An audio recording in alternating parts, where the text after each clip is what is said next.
எல்லா புகழும் இறைவனுக்கே. அனைவருக்கும் என் நச்சமிழ் வணக்கம். இன்றைக்கி மேரி லிஷியா கிச்சனில் என்ன பார்க்க போகிறோம்னா, கோதுமையில் ஸ்வீட் செய்கிறது அப்படின்னு செய்து காட்ட போகிறேன். வாங்க வீடியோக்குள்ளே போகலாம். அடுப்பு ஆன் பண்ணிக்கலாமா? இது நெய்யிலே நம்ம செய்ய போகிறோம். நெய்யிலையும் கோதுமையும் தான் அதிகமாக செலவாகுதில்ல. இந்த ஸ்வீட் வந்து சீக்கிரம் செஞ்சிடலாம். ஆனால் கோதுமை, ஜீனி, நெய் வச்சு தான் நம்ம பண்ண போகிறோம். அலங்காரப்படுத்துறதுக்காக நம்ம பாதாம், முந்திரி,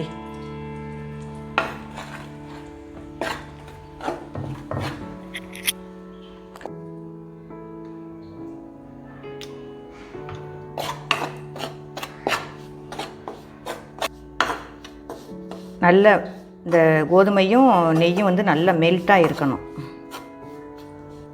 ஒரு கப்பு கோதுமைக்கு 3/4 கப்பு நெய் தேவைப்படும்.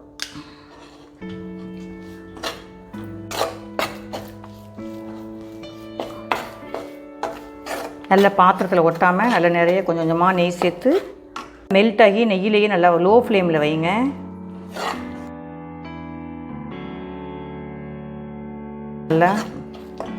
நல்லா ஃபுல்லாகவே மெல்ட் ஆகி இருக்கிற ஸ்டேஜில் நம்ம இறக்கிட்டு இப்போ பாகு காய்ச்சிக்கலாம்.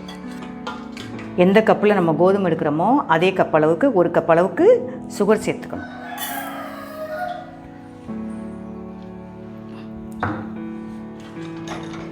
அது கொஞ்சமாக தண்ணி ஊற்றிக்கோங்க.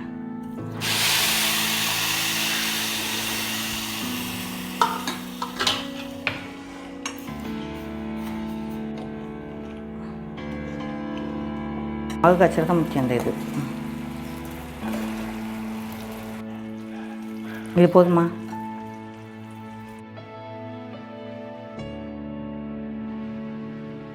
இப்போ இந்த கோதுமை மாவில் எவ்வளோ தளன்னு எவ்வளோ நெய் இருக்குது பாருங்கள். இப்போ இதை ஊற்றிக்கலாம்.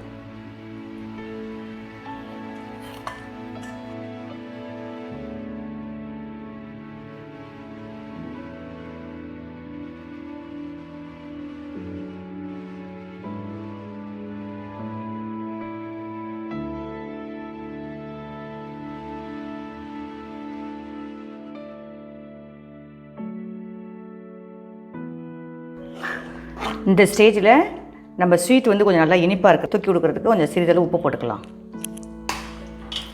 ஸ்வீட்டில் உப்பு சேர்த்துக்கிட்டோம்னா கொஞ்சம் நல்லாயிருக்கும்.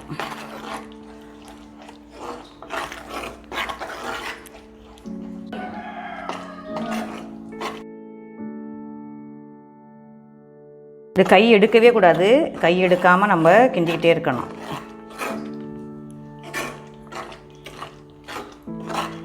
பாத்திரத்தில் ஒட்டக்கூடாது. லோ ஃப்ளேம்லேயே வச்சு நீங்கள் கைவிடாமல் நல்லா கிண்டிக்கிட்டே இருந்தீங்கன்னா அந்த பதத்துக்கு வந்துடும். இங்கே பாருங்கள், பாத்திரத்துலேயே ஒட்டலை, நல்லா இருக்குது பாருங்கள்.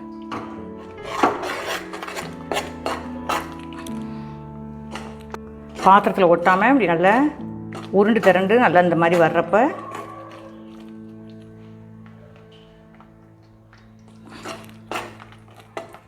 இந்த ஒரு 15 மினிட்ஸில் ஃபுல்லாகவே நீங்கள் செஞ்சு முடிச்சிடலாம். இப்போ ஸ்வீட் செஞ்சு பாருங்கள்.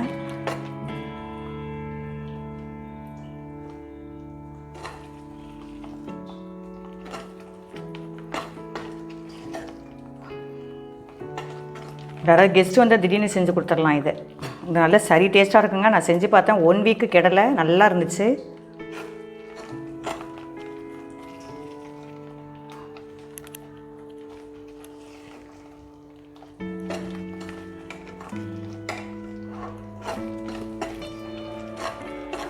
இந்த ஸ்டேஜில் அடுப்பை ஆஃப் பண்ணிவிட்டு ஒரு நெய் தடவுன பாத்திரத்தில் நம்ம இதை ஊற்றிடலாம்.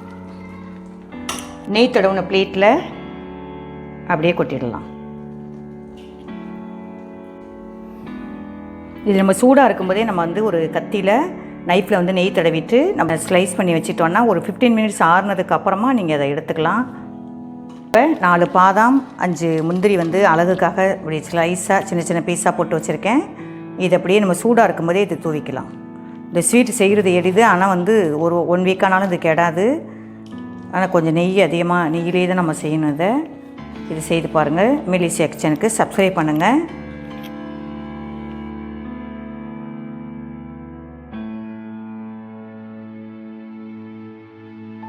சூடாக இருக்கும்போதே விருப்பப்பட்ட இதில் வந்து நீங்கள் அழகாக உங்களுக்கு எந்த ஷேப்பில் வேணுமோ பசங்களுக்கு பிடிக்கிற மாதிரி ட்ரையாங்கிள், ரெக்டாங்கிள், ஸ்கொயர் எப்படி போடணுமோ அப்படி அழகாக நீங்கள் ஸ்லைஸ் பண்ணி, ஆனால் சூடாக இருக்கும்போதே நீங்கள் இதை மாதிரி போட்டு வச்சுக்கணும்.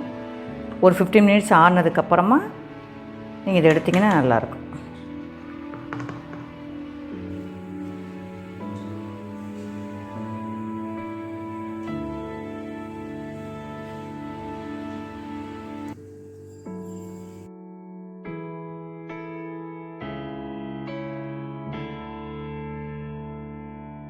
Thanks for watching. Thank you all.